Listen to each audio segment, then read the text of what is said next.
Did you know that parents rank teaching financial literacy as the toughest life skill? That's where Greenlight comes in, the debit card and money app made for families. With Greenlight, you can send money to kids quickly, set up chores, automate allowance, and track spending with real-time notifications. Kids learn how to earn, save, and spend responsibly, while parents have peace of mind knowing smart money habits are being built with guardrails in place. Try Greenlight risk-free today at greenlight.com/Wondery. That's greenlight.com/Wondery.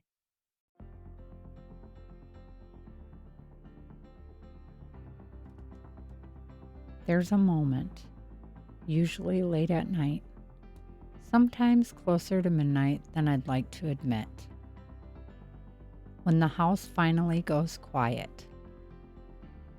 Not silent. We're never completely silent. There's still the hum of the fridge, the occasional creak of old wood settling, maybe a dog shifting in his sleep down the hall.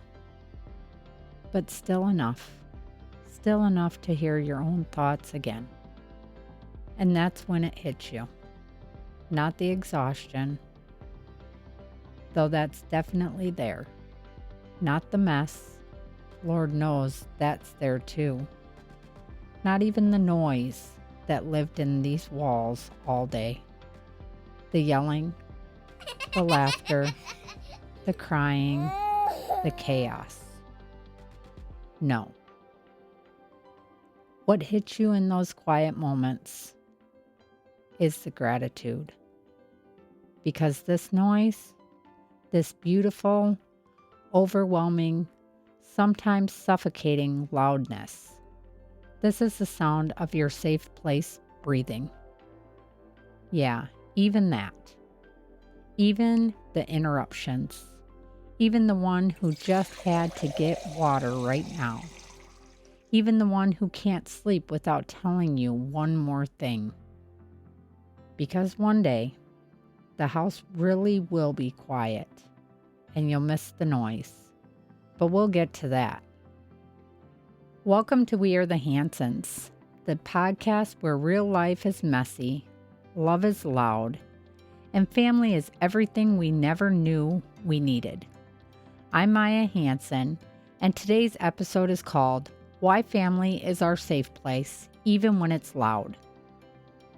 And if your house sounds anything like ours, if you've ever wondered why everyone seems to need you at the exact same time, if you've ever stood in the middle of the chaos thinking, how did I get here?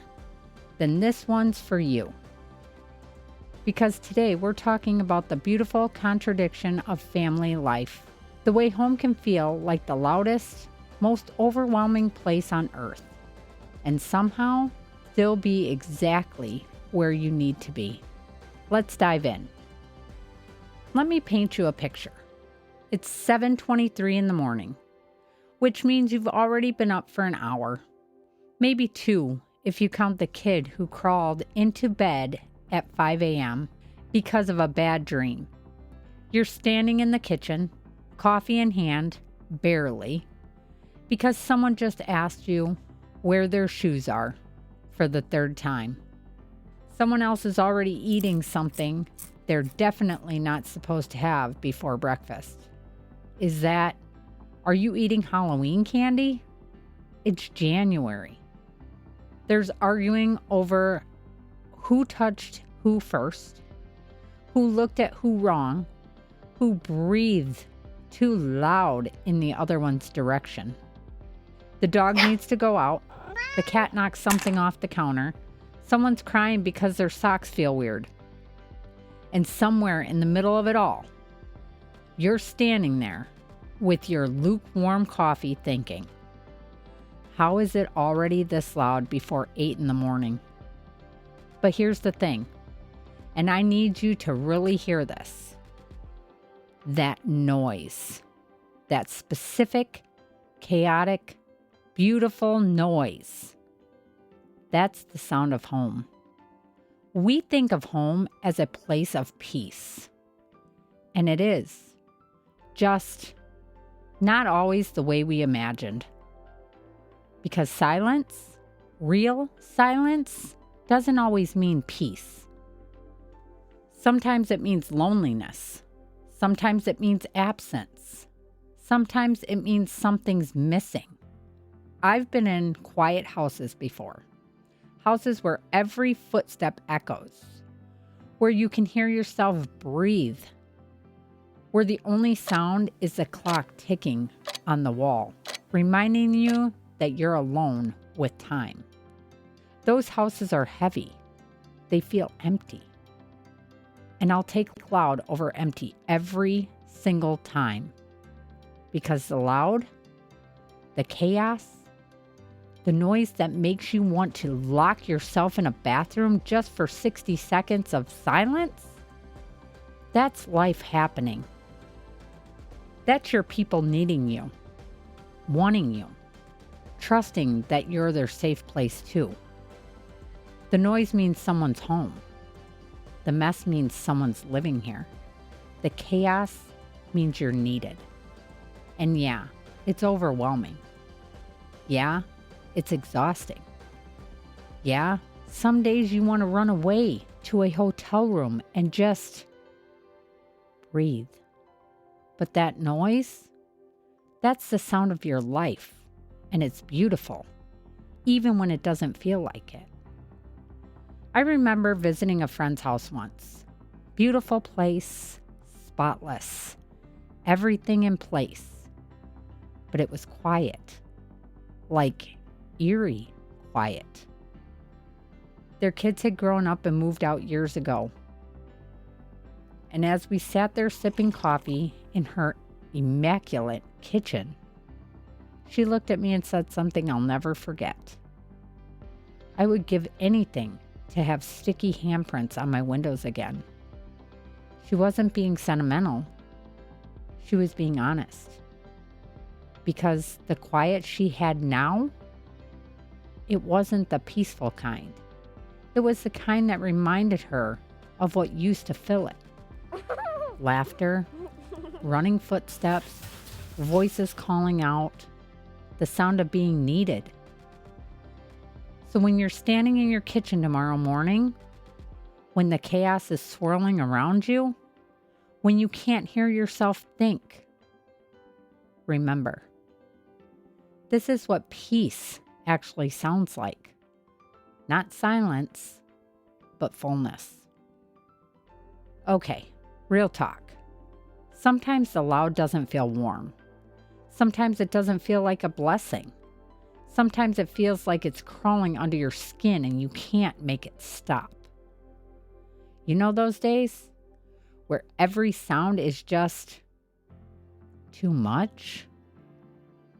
Where you're so overwhelmed that even someone breathing near you makes you want to scream. Where you've been touched all day, climbed on, grabbed, needed, and you're just done. Touched out, emotionally fried, running on empty, and everyone still wants more. Mom, can you help me with? Dad, can someone? I'm hungry. I'm bored. She's not sharing. He started it. In those moments, you don't feel grateful. You feel like you're drowning. So you snap. You raise your voice louder than you meant to. You say something sharp, something you didn't mean, something you wish you could take back the second it leaves your mouth. Maybe you walk away. Close the door a little harder than necessary. Lock yourself in the bathroom just for 60 seconds where no one needs you. And then later, when the house finally settles down, when everyone's in bed, the guilt creeps in. You replay the moment. The look on their face when you snapped. The way their voice got small when you raised yours. You wonder if you're doing enough. If you're doing it right. If you're failing them somehow. You think about all the parents who seem to have it together. The ones whose Instagram shows nothing but smiles and patience and perfect moments. And you feel like you're the only one barely holding it together. But listen to me closely. The fact that you feel that guilt, the fact that it bothers you, the fact that you care enough to replay it and wish you'd done better. That means this is your safe place too. But safe places are where we fall apart. Think about it. When do you cry? Really cry. Not the polite tears you brush away in public. I mean the ugly cry. The one where you can't catch your breath and your face gets all red and your nose runs. You don't do that at the grocery store. You don't do that at work. You don't do that in front of strangers. You do that at home. Because home is where you can fall apart and trust that someone will help you pick up the pieces. Home is where you can be your worst self and still be loved. Home is where you don't have to pretend. And yeah, that means it gets messy. It means emotions spill. It means sometimes the people we love the most see the parts of us we wish didn't exist. But that's not failure. That's trust. That's safety. Last Tuesday was one of those days for me. Everything went wrong from the moment I woke up. Overslept, forgot about an important meeting, spilled coffee on my shirt, and by the time I got home that evening, I was a powder keg. One of the kids asked me a simple question. "Mom, can you help me with my homework?" And I just exploded. Not because of the question, because everything else. I said something like, "Can I have 5 minutes, just 5 minutes where nobody needs me?" And the look on their face, I'll never forget it. They just quietly said, "Okay," and walked away. And I stood there feeling like the worst parent on the planet. But you know what happened next? 20 minutes later, after I cooled down, I found them, apologized, explained that I had a rough day, but that was no excuse. And they forgave me instantly. Because that's what family does. We hurt each other sometimes, we mess up, we say things we regret, but we also repair, we apologize, we try again. And that's what makes it safe. Not the absence of conflict, but the presence of forgiveness. Here's something I've been thinking about a lot lately. Out in the world, we perform. We smile when we don't want to. We say "I'm fine" when we're not. We hold our tongues when we want to scream. We swallow our emotions just to get through the day. Because the world isn't safe for honesty. Your boss doesn't want to hear about your bad morning. The person at the checkout counter doesn't care that you're overwhelmed. The other parents at school pickup don't need to know you've been crying in your car. So we mask. We put on the version of ourselves that's acceptable, professional, polished, put together. But at home we unmask. That's why kids melt down the second they walk through the door after school. Not because they're being dramatic, but because they've been holding it together all day. They've been sitting still when they wanted to move, following rules when they wanted to push back, being good when they felt wild. And home is where they finally feel safe enough to let it all out. Adults do the same thing. We walk in the door after a terrible day at work and we just unravel. We snap at the first person who asks us a question. We cry over something small because we can't cry about the big things yet. We shut down. We isolate. We process. Not because home made us feel bad, but because home is finally safe enough for us to feel at all. This is what people don't understand about family.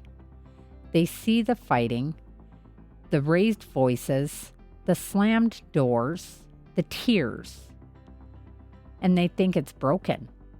But it's not. It's honest.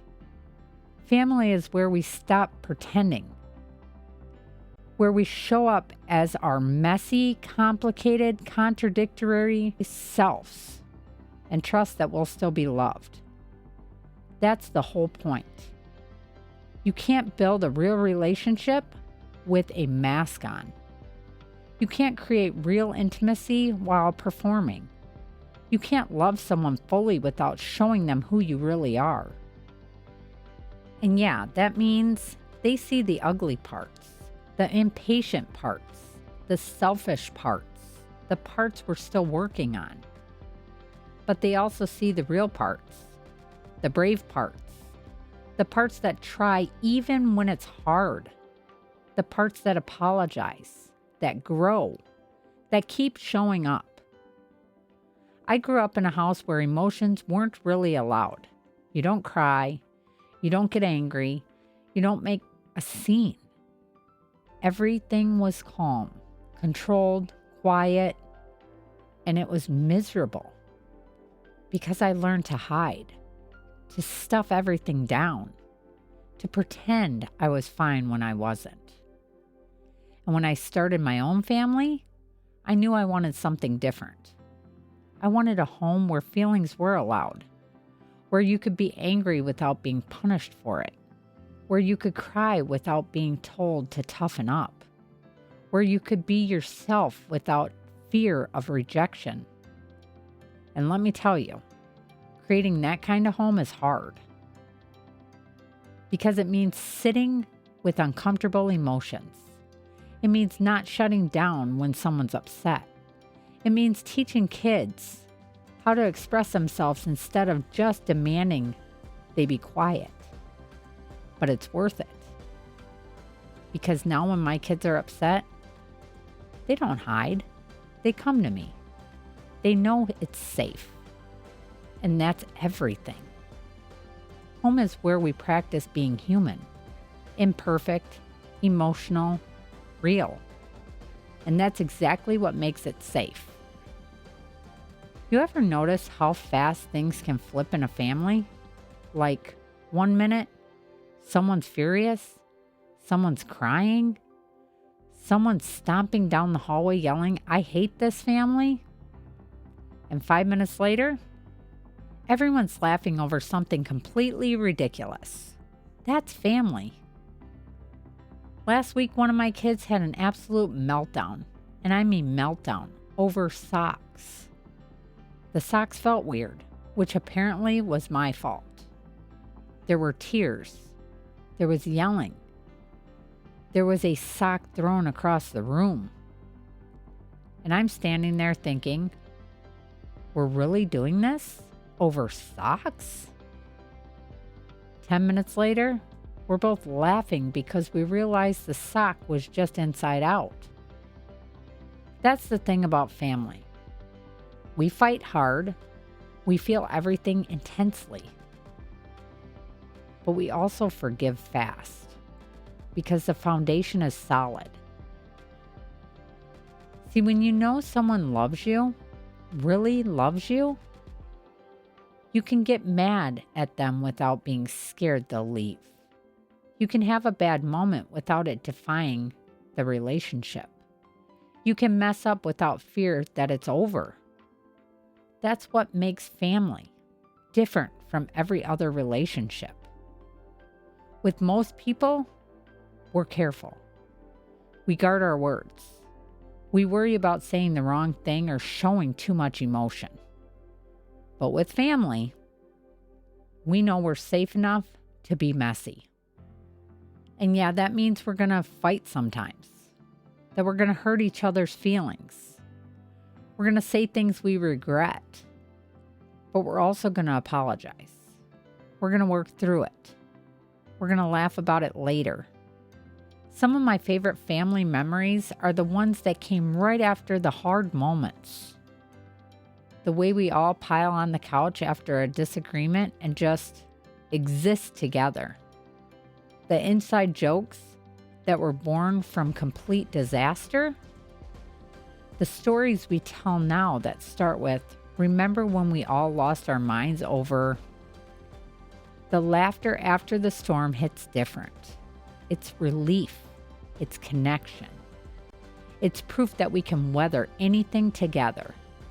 Because we don't just love each other when it's easy, we love each other through it all. There's this thing we do in our family. After everyone's had a rough day, after the tears have dried and the emotions have settled, we have what we call a reset moment. It's simple. We gather everyone together, we acknowledge what happened, and then we start fresh. No grudges, no bringing it up later, no holding it over anyone's head, just forgiveness and moving forward. Because here's what I've learned. Conflict isn't the enemy of connection. Unresolved conflict is. Fighting isn't what breaks families apart. Refusing to repair is. So we fight, and then we fix it. And in the fixing, that's where the real intimacy happens. That's where trust deepens. That's where relationships strengthen. That's where love proves it's real. A safe place isn't built overnight, and it's definitely not built on perfection. It's built on consistency. It's showing up, even on days you don't want to, especially on days you don't want to. It's saying I'm sorry when you mess up, not because you're weak, but because you're teaching them that strong people take accountability. It's trying again tomorrow, and the next day, and the day after that. Because family isn't a one-time decision. It's 1,000 daily choices to stay, to show up, to love even when it's hard. A safe place is built in bedtime routines. The ones where you're exhausted, but you still read one more chapter. The ones where you listen to the same story about their day, even though you were there. The ones where you pray together, or talk about highs and lows, or just sit in the dark for a minute before you leave. It's built in shared meals, even the chaotic ones, especially the chaotic ones. The ones where someone spills something, where someone complains about the food, where someone won't stop making inappropriate noises. But you're all there, together, at the same table. That matters more than Pinterest perfect place settings ever could. It's built in traditions that don't look like anyone else's. The weird things only your family does. The inside jokes no one else would understand. The song you sing wrong on purpose. The games that have made up rules. The holidays that look nothing like the magazines. Those are the things they'll remember. Not the perfect moments, the real ones. Your family doesn't have to be quiet to be healthy. Your family doesn't have to look calm to be connected. Your family doesn't have to be peaceful to be safe. Sometimes loud is just love without a filter. Sometimes chaos is just life happening all at once. Sometimes overwhelming is just proof that you're needed, wanted, essential. We have this thing we do every Sunday morning. Pancake breakfast. Nothing fancy, just pancakes and bacon and way too much syrup. But it's ours. And even when life gets crazy during the week, even when we're all running in different directions, even when things feel disconnected, Sunday morning pancakes anchor us. It's a promise. No matter what happens, we'll be back at this table together. That's what traditions do. They create consistency. They build trust. They say, this is who we are. And you're building something every single day. Even on the days it doesn't feel like it, you're building trust. You're building security. You're building a foundation that will hold them long after they leave your house. Because one day, they're going to face something hard, and they're going to think back to home. Not the perfect version of home, the real one. And they're going to remember that they survived hard things before, that emotions are safe, that falling apart doesn't mean falling apart forever, that love is louder than chaos. That's what you're building. Not a museum, a home, a launching pad, a refugee, a place they'll carry with them wherever they go. Because the safety you're creating now becomes the voice in their head later. When they face rejection, they'll hear you saying, you're worthy. When they make mistakes, they'll hear you saying, we all mess up. When they feel alone, they'll hear you saying, you always have a place here. That's the legacy of a safe home. Not perfection, but presence. One day, the house will be quieter. Shoes will stay where they're left. No one will yell from the other room asking where their stuff is. No one will interrupt your thoughts every 5 minutes. The bathroom will be yours again. The fridge won't be raided at midnight. The laundry pile won't regenerate overnight. You'll be able to finish a cup of coffee while it's still hot. Watch a show without someone asking 100 questions. Go to the store without negotiating over every item. And you'll miss the noise. You'll miss the interruptions. You'll miss the chaos. You'll miss the way your name was said 100 different ways in a single day. Mom, mommy, mom. You'll miss the little voice at your bedroom door at 3 a.m. I had a bad dream. You'll miss the sticky fingerprints on the windows you just cleaned. You'll miss the toys you used to trip over. You'll miss the noise that used to drive you absolutely crazy. Because that noise, that was love calling out to you. That was your people trusting that you'd answer, that you'd show up, that you'd be their safe place. And you were. Even on the days you felt like you were failing. Even on the days you lost your patience.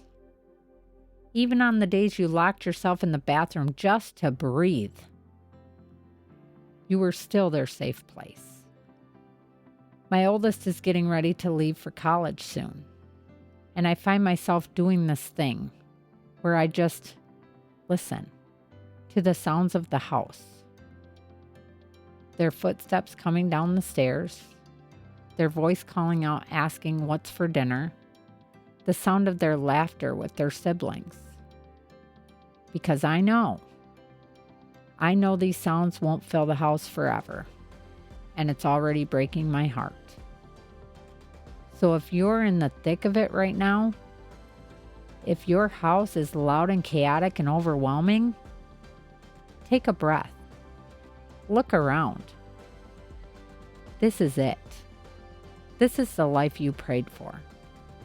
The family you dreamed of. The home you're building one imperfect day at a time. It won't always look like this. So be here for it. Even when it's hard.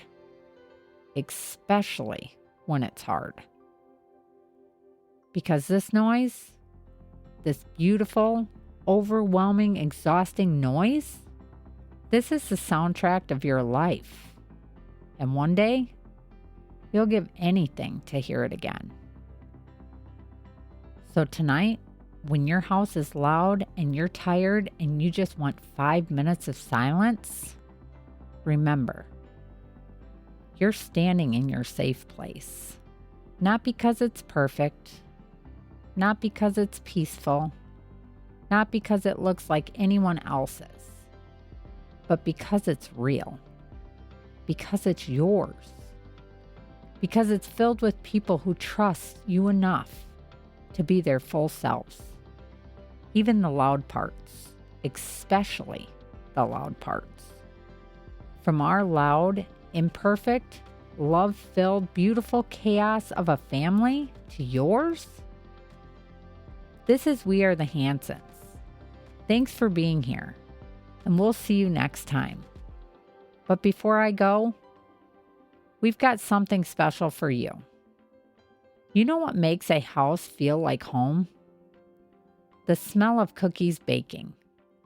And in our house, there's one recipe that gets requested more than any other. Snickerdoodles. Yeah, you heard that right. So this one's straight from our upcoming We Are the Hansons digital recipe book, and I'm going to share it with you right now. Here's what you'll need for the cookies. 1 cup of softened butter, 1.5 cups of white sugar, 2 large eggs, 2 3/4 cups of all-purpose flour, 2 teaspoons of cream of tartar, 1 teaspoon of baking soda, and 1/4 teaspoon of salt. For the cinnamon and sugar coating, 3 tablespoons of white sugar, and 3 teaspoons of ground cinnamon. Now here's how you make magic happen. Preheat your oven to 375. In a large bowl, cream together the butter and sugar until it's light and fluffy. Beat in those eggs one at a time. In a separate bowl, combine your flour, cream of tartar, baking soda, and salt. Gradually blend it into your butter mixture. Now here's the fun part. In a small bowl, mix together your cinnamon and sugar for the coating. Roll your dough into walnut-sized balls.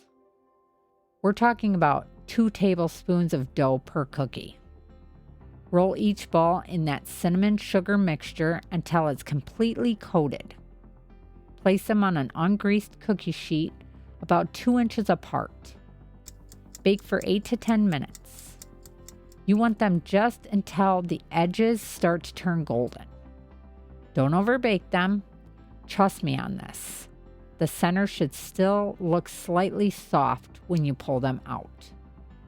They'll firm up as they cool.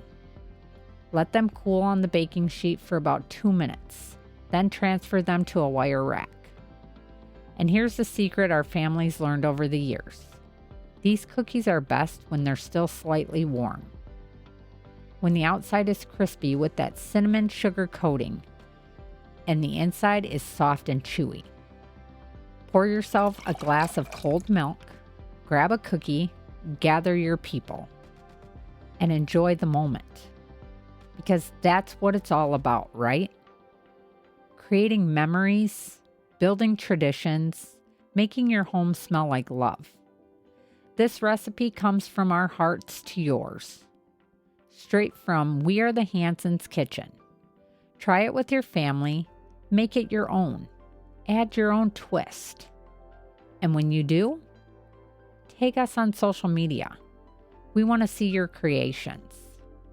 All right, friends, that's it for this episode. From our loud, cookie-filled, perfectly imperfect home to yours. This is We Are the Hansons. We'll see you next time. Now go make some noise.